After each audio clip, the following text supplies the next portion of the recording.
13 July পুৱতি নিশা ম্যানমাৰত আলফা চলমান শিবিৰত ইতিমধ্যে ভাৰতীয় সেনাই ড্ৰোন আৰু বোমাৰে আক্ৰমণ কৰাত ভালেকেইজন আলফা কেডাৰ নিহত হৈছিল আৰু নিহতৰ খবৰৰ ভিতৰত ইতিমধ্যে চৰাইদেউ জিলাৰ যি প্ৰদীপ অসম আৰু গণেশ লাহনৰ মৃত্যু হৈছে বুলি খবৰ ওলাইছিল। কিন্তু শেহতীয়াকৈ কালি আলফা সেনাধ্যক্ষ পৰেশ বৰুৱাই ইতিমধ্যে গণেশ অসমৰ মৃত্যু হৈছে যদিও হাওঁফাওঁ অঞ্চলৰ প্ৰদীপ অসমৰ মৃত্যু হোৱা নাই বুলি তেওঁ অৱগত কৰিছে আৰু উক্ত যি ঘোষণা আছিল ইতিমধ্যে পৰিয়ালটোলৈ যথেষ্ট সকাহ আনিছে বুলি ক'ব লাগিব। আৰু মই এতিয়া উপস্থিত আছোঁ হাওঁফাওঁ অঞ্চলৰ আলফা নেতা প্ৰদীপ অসমৰ বাসগৃহত আৰু বাসগৃহৰ সামগ্ৰিক পৰিৱেশ দেখুৱাবলৈ অনুৰোধ জনাইছোঁ। আৰু যিটো নেকি উক্ত দিনত ইতিমধ্যে ঈশান অসমে তেওঁলোকে কৈছিল যে ভাৰতীয় সেনা আক্ৰমণত ইতিমধ্যে নয়ন অসম, প্ৰদীপ অসম আৰু গণেশ অসমৰ মৃত্যু হৈছিল বুলি তেওঁলোকে ঘোষণা কৰিছিল। যদিও পৰৱৰ্তী সময়ত কালি দিনটোত আচলতে পৰেশ বৰুৱাই নিজেই আচলতে সংবাদ মাধ্যমৰ আগত যি প্ৰদীপ অসম ওৰফে অকণ গগৈ আচলতে মৃত্যু হোৱা নাই বুলি তেওঁ জানিব দিছে। আৰু তাৰে পৰিৱেশত ইতিমধ্যে পৰিয়ালটোৱে যথেষ্ট সকাহ পাইছে বুলি ক'ব লাগিব।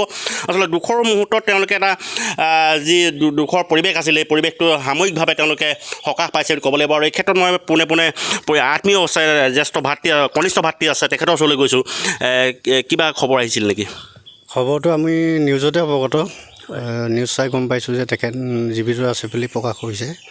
আজি হয়তো অসমীয়া পৰম্পৰা মতে আজি হয়তো তিলনি কৰিবলগীয়া আছিল, তিলনি কাজ আছিল, কিন্তু শেহতীয়াকৈ যিটো খবৰ আহিছে নিশ্চয় আপোনালোকক যথেষ্ট সকাহ দিছে। হয়, এতিয়া ভালো লাগিছে বেয়াও লাগিছে। তাৰ মাজতে এতিয়া বাকীখিনি আৰু ধৰক ভগৱানে যিটো কৈছে আৰু ভালেই কৈছে। কিবা আহ্বান থাকিব নেকি জ্যেষ্ঠ ভাতৃলৈ? কিবা আহ্বান থাকিব নেকি? যথেষ্ট ভালেকেইটা বছৰ তেওঁ ইতিমধ্যে সশস্ত্ৰ সংগ্ৰামত নামি পৰিল। 2007 বৰ্ষত আচলতে তেওঁ গুলীবিদ্ধ হৈছিল। গুলীবিদ্ধ হোৱাৰ পিছত পৰৱৰ্তী সময়ত পুনৰ আলফালৈ সাপলি মেলিলে আৰু শেহতীয়াকৈ যিটো ঘটনা অনাকাংক্ষিত ঘটনা হৈছিল তাৰ কথমপি আচলতে তেওঁৰ প্ৰাণ ৰক্ষা পৰিছে। কিবা আহ্বান থাকিব নেকি আপোনাৰ? আমাৰ পৰিয়ালৰ ফালৰ পৰা এটাই আহ্বান থাকিব, তেখেতৰ যদি মূল সুঁতিলৈ আহে, যদি ইচ্ছা কৰে, এতিয়া আমি যিখিনি কৰিবলগীয়া আছে আমি কৰিম বুলি ভাবিছোঁ। বিগত সময়ত আপুনি যথেষ্ট সামৰিক নিৰ্যাতনো বলি হৈছে আপুনি। সেই ক্ষেত্ৰত এতিয়া ক'বলৈ গ'লেনো এতিয়া আলফা পৰিয়ালৰ প্ৰত্যেকে সেইটো অনুভৱ কৰিব কিমান মানে অত্যাচাৰৰ সন্মুখীন হ'বলগীয়া হৈছে। বাকীকে আৰু কি ক'ম আৰু। শেহতীয়াকৈ আপোনাৰ ভাতৃলৈ এটাই আহ্বান থাকিব, শেষত এটাই কওঁ, তেখেত যদি আহিব বিচাৰে আমিতো ভালেই লাগিব, ঘৰখনেতো কোনে বেয়া পাব। এইটোৱে আহ্বান থাকিলে আহিলে ভাল পাম আৰু।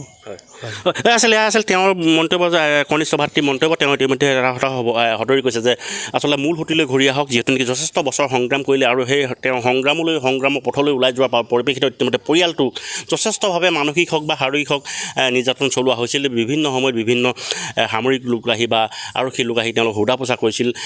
এই ক্ষেত্ৰত আচলতে তেওঁ কথমপি যিহেতু নেকি এই ঘটনাত আচলতে অনাকাংক্ষিত ঘটনাত আচলতে গণেশ অসম ক্ষমা কৰিব, যি প্ৰদীপ অসম যেনেদৰে ৰক্ষা পাইছে, যেনেদৰে তেওঁ জীৱিত অৱস্থা আছে, যাতে সুস্থ হৈ যাতে তেওঁ মূল সুঁতিলৈ ঘূৰি আহে তাৰে কামনা কৰিছে পৰিয়ালৰ লোকসকলে।